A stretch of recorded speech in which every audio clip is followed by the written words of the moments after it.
halika, samahan niyo ako na tuklasin ang ganda ng Mercedes Fishport, kung saan isa po ito sa pinakamalaking fishport sa lugar ng Bicol Region. Kaya halika na, samahan niyo ako na tuklasin ang ganda ng Mercedes Fishport. Kaya ano pang hinihintay niyo? Let's go! So sa pagkakataon ito, tayo po ay nagbabiyahe papunta ng Mercedes Fishport. Fun fact lang po, ang Mercedes po pala Fishport ay isa sa pinakamalaking fishport sa lugar ng Bicol Region or sa bayan ng Camarines Norte. Kaya ano pang hinihintay nyo? Samahan nyo ako dito kasi ang ganda ng Mercedes Fishport.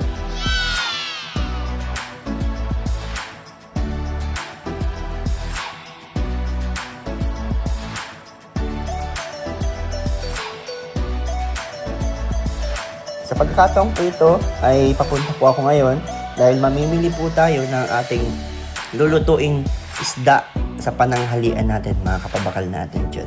Kaya samahan nyo ako dito sa biyahe natin. Sa kasalukuyan po, nandito po tayo ngayon sa sentro ng Daet. At ayan po, going po tayo papunta ng Mercedes. Ito na po yung Mercedes Road. So, ayan, nadaanan po natin ng Daet Elementary.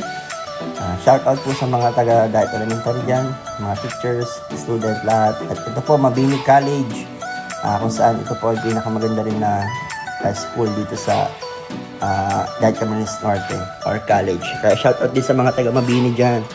At ayan, papunta na po tayo ngayon ng Moreno. Mga taga Moreno dyan, shout out din sa inyo. Tapos, ayan na po, papunta na po tayo dito ng Mercedes. Ayan na po, dadaanan po natin dyan ng Gubat. After po ng Barangay Gubat, papunta na po tayo ng Mercedes Fishport. Ayan na po mga kapabakal natin. So, sa pagkakataong ito, umulan po. Kaya nagtigil muna ako at sumilong sa pagkakataong ito at maulan. So, ayan po, tumila na ulit. Kaya, diretso na po tayo ulit mga kapabakal natin. So, ayan, malapit na po ako makarating sa bayan ng Mercedes, mga kapabakal natin. Kaya, ito na po. Samahan niyo po ako na tuklasin ng ganda nitong Mercedes Fishport. Sa pagkakataon po ito, ang oras po pa lang ito ay 6:30 AM na po ulit ng umaga. Medyo late na po ako. Kadalasan po kasi pag pupunta po kayo ng Mercedes para marami po kayong mabutan na isda, ay mas maganda po madaling araw or 5 AM. Mas maganda, much better, or 4 AM ka pupunta ng Mercedes. Kaya ito po mga babakal natin dyan. Malapit na po tayo sa lugar ng Mercedes, Camarines Norte. Ayan na po. Dito po tayo sa Mercedes. Napakaganda po dito sa bayan ng Mercedes at napakalaki po ng Mercedes Camarines Norte. So ayan na po, dito na po tayo mga kababakal natin.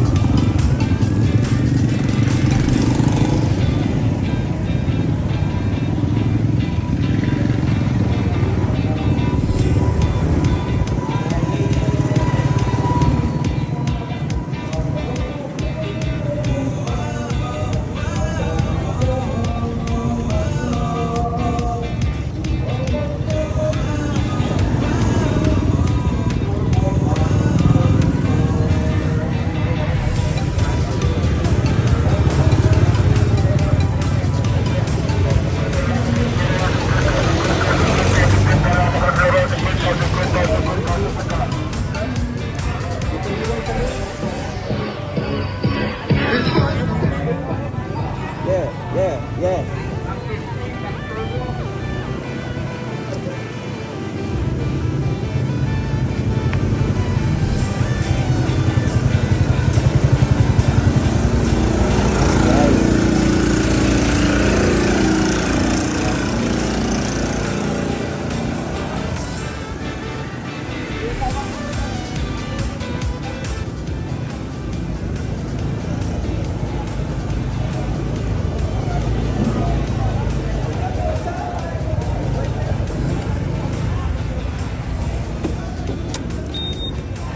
So ayun, kapabakal, nandito po tayo ngayon sa Fishport ng Mercedes. Ayan.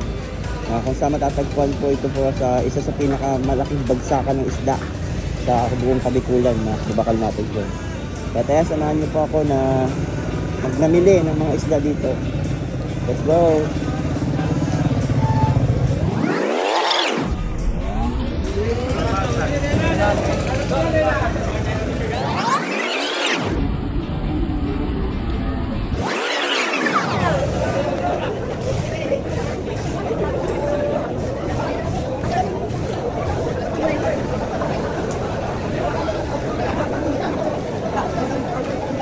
Nakakapit dito, boss.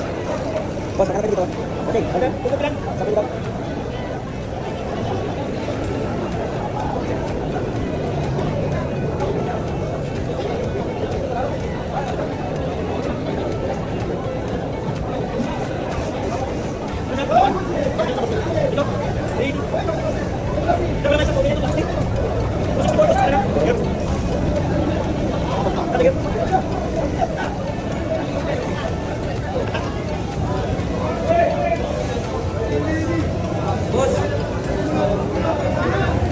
So ito po kapabakal, yan yung tinatawag pala na yung pinagkukumpulan po nila dito as nagtatawaran po sila dito na kung tawagin ay bulong dito sa bayan ng Mercedes. Nagtatawaran po sa isda kung sino po yung pinaka, kumbaga parang nagbibidan po kung sino yung pinaka kukuha ng malaki, doon po ibibigay nitong mga isda o rin nagtitinda ng isda. So ayan kapabakal, dito po yung fishport ng Mercedes. Ayan po, napakaganda po. Yan, pinakamalaking bagsakan ng isda sa Camarines Norte. Hindi lang sa Camarines Norte kundi buong Bicol region. Ayan. Ayan, napakaganda po ng lugar na ito. Sa gilid po pa lang yan, pwede kayo magpaluto ng isda, magpaluto kayo ng pagkain, seafoods, lahat nandyan po. Pwede kayo magpaluto doon sa may kanan na yun. Puro po doon mga tindahan, kainan. Pwede po kayo magpaluto. Any food po yun, mga kapabakal natin. Sa mga hindi po nakakaalam, bibili lang po kayo ng isda dito, tapos pwede nyo pong ipaluto doon mga kapabakal natin. Kahit anong gusto nyo pong putahe. So ayun, ito po, sa kasalukuyan po, paalis na po tayo dahil nakabili na po tayo dito ng ating mauulam mga kapabakal natin dyan.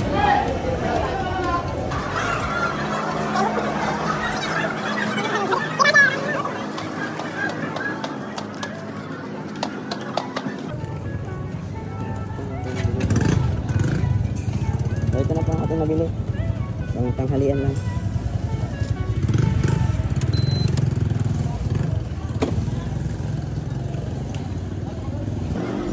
So ayun, nakabili na po tayo ng ating maluluto ng pananghalian. Kaya maraming salamat po sa nanonood ng ating video sa Mercedes Fishport. Kaya sana po yung mga nakapanood po, nagkaroon po kayo ng idea kung paano po dito mamili at kung paano kayo pwede banding ng pamilya, magpaluto kayo ng mga pagkain, seafoods, isda, etc. po. Kaya maraming salamat po mga kabakal natin dyan. To God be the glory po.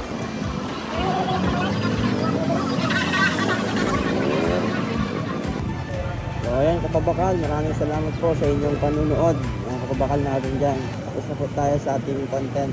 Thank you so much.